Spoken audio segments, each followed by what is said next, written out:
Good morning. I have with me this morning a couple of doggies, which I think are our little heroes really, from Brainy dogs. But also I've got Sophie Mays, who's going to tell us all about Brainy dogs, and also Vicky Stobart, who has changed her life having one of these Brainy dogs, and she's going to tell us why. So good morning, ladies. Morning. Good morning. Good morning. Right then, Sophie, let's tell us all about Brainy dogs. Brainy Dogs is a scheme that's been set up since last October, so we're coming up to 2 years this October. And basically it's a partnership between Headway, Ipswich and East Suffolk Headway, the Blue Cross at Felixstowe and Hoseley Bay Open Prison. And basically our aim is we have prisoners of Hoseley Bay help us train up dogs from the Blue Cross, such as Faith here, and then we rehome them to someone with a neurological condition, in the aim that we increase people's social networking, and basically give some more love. People lose a lot of their family and friends, etc. And the dogs can get people out meeting new people. Just someone to be loved by, that happy feeling when you get home, someone's very glad to see you. Yes. And things like that, basically.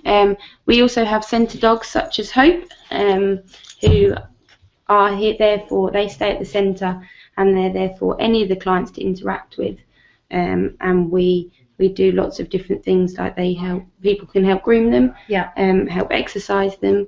They all do tricks to hand signals as well, which is a great way for people with speech impairments to be able to communicate with them. And it also works on people's motor skills and things like that. Which is absolutely brilliant. So, okay, so we've got the process. How do you go about knowing that a dog is suitable for doing this kind of work? The Blue Cross will choose the dogs, basically. What we do is we give the Blue Cross the requirements that the client has.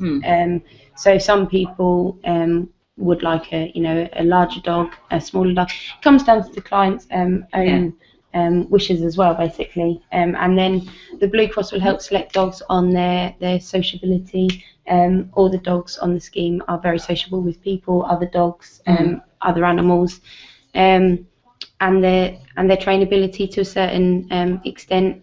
And it's just basically their personality. If they're nice, easygoing dogs that don't get fussed by things, then they're likely to come on the scheme. So that's basically it. The Blue Cross will help select them, and then the client will come down and meet the dog and check that it's a dog that that they're happy to have. Okay. So that's obviously just as important that they're going to get on and they're going to be able to cooperate with each other, which is really, really important. So another way, next one. Okay, so you're using Hoseley Bay. So how do you know again the right people to be able to, from there, to be able to train the dogs? We put everybody through an interview stage. What we do is we have application forms. It's set up to be very similar to a job environment, to help get the prisoners more skills when they're released. So it's an open prison, so they're in the last stage of being back released. And they'll go through an interview stage, and basically we ask them questions that relate to the job and check that they're going to be suitable. Suitable through the interview, really. They then come on the scheme. If anyone's not suitable, which we've never had, actually, to be fair, they all adjust to the scheme, and they are great guys, actually, really good, great guys. So they obviously get to know the dog. So they get introduced to each other. So where is the training done from there? Is it? The training takes place at Headway Centre, which is at Ransom Zero Park. The dogs come to us. It's usually an 8-week training period, and the dogs come to us Monday to Friday, and then they go out and about in the community. Most of the training is done out and about at local parks, getting the dogs used to traffic, as many different situations. Exactly, because that's very, very important. It's like a guide dog, the traffic sense, sensing the traffic.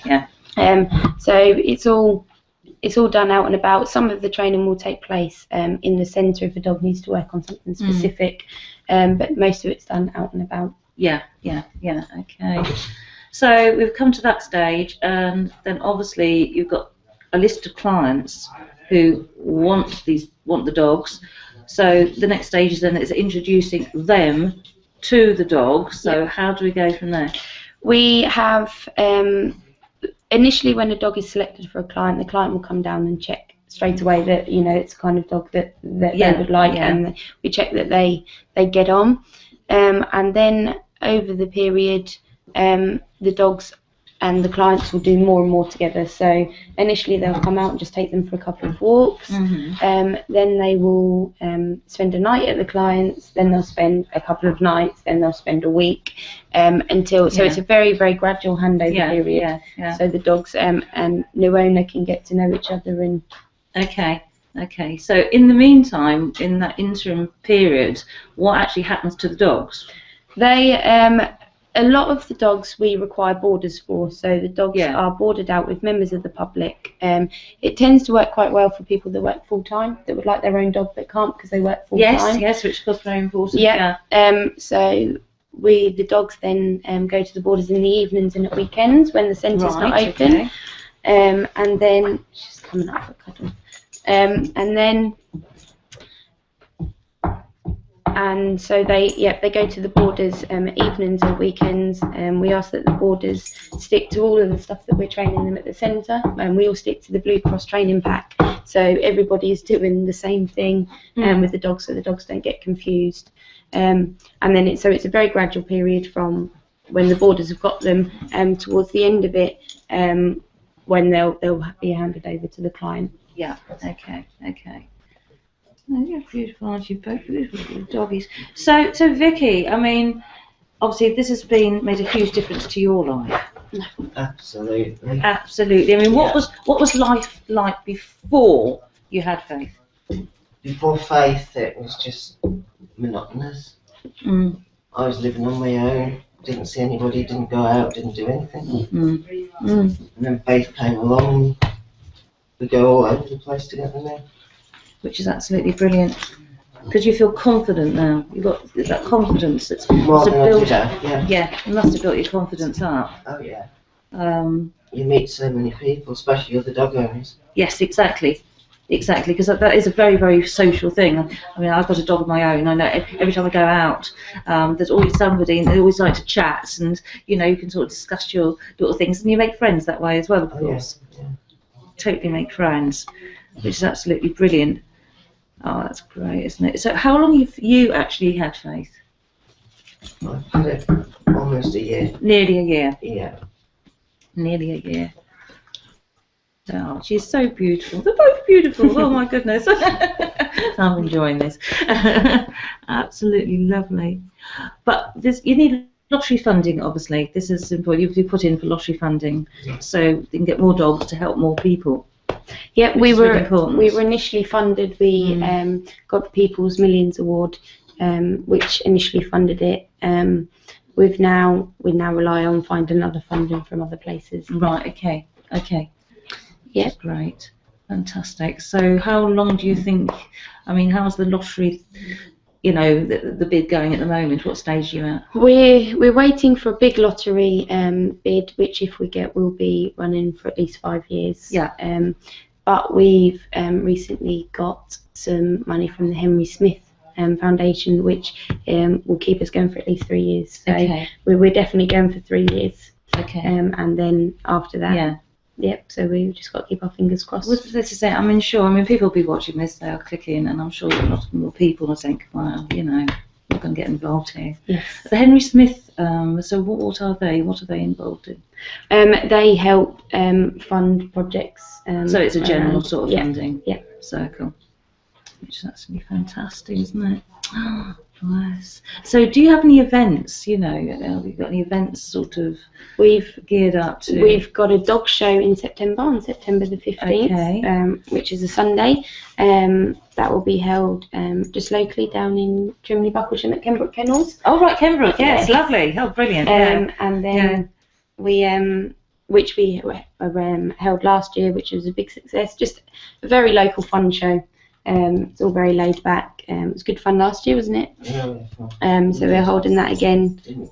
Holding it again this year. So that's our main event really that we'll be working on. So what date? What date? So people know what date? Sunday the 15th. Sunday the 15th. Okay. Of September. Myself here, so I know when it is. So I go along and see. That's brilliant. So I mean, how many people did you have last year? You know. Quite a few. We raised £400, so that was good. So yeah, we're hoping to have a few more stalls there this year and have it a little bit bigger because I think everyone that came last year will come back because it was a nice fun time. Which is fantastic. Yes, I know you're gorgeous. Yes, you are. You're very nice. Oh, she's coming over to you now. I've done it now. That's all right. I don't mind. I don't mind. Brilliant. So have you got anything else in the pipeline? No, not really. I mean, we've been busy. We got nominated for an award from the National Lottery. We got down to the final 7th in the health category. Yeah. So all of our work's been on that, basically trying to get votes and raise a bit more awareness and publicity about the scheme. And so, yeah, that's it really.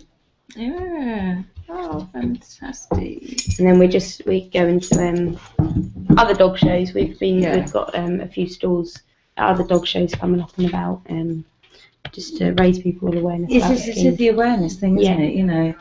Have you got a website that people can? We do. It's Ipswich and East Suffolk Headway's website. Okay. Which then there is a link to all about the Brainy dogs. There's a page on there. Right. Okay. So people type that into Google, Ipswich and East Suffolk Headway. That'll bring up our website. That's fine. After this, the details will be on there, so you can go and sort of catch up and make a note, which is definitely important. Oh, lovely. So, I mean, obviously, how would you like to see this go forward, Sophie? I mean, obviously, what's your, you're involved. Where would you like to see it go? I'd like to see the awareness coming up, more people coming forward for dogs that aren't necessarily Headway clients, but anyone with a neurological condition, they can come to us and apply for a dog.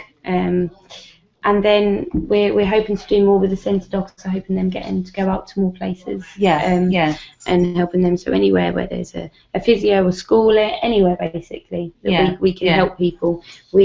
I'm a firm believer that they can help anyone with anything, any kind of problem. Dogs have a fantastic way of knowing when people are upset or... Oh, they definitely do. They definitely do. They sense it straight away. As I said, a dog is a man's best friend. And I really believe in that, because they do sense. If you're down, they're going to be there for you. Yes. Definitely going to be there for you. They know more than me usually, how far they can push people and things like that. So I tend to just let the dogs do most of the work. Yeah. Oh, Sophie, that's lovely. Absolutely brilliant. That's gorgeous. Well, thank you very much, ladies, for coming to talk to me. I hope it's. I think the message has gone out there that these dogs are there to help people. So let people move on with their lives. I mean, life is not. We take life for granted, but not everybody's got that same chance. And an animal, especially a dog, will change their lives. Get out there, start supporting. Yes. Thank you very much, Sophie. Thank you very much, Becky. Thank you.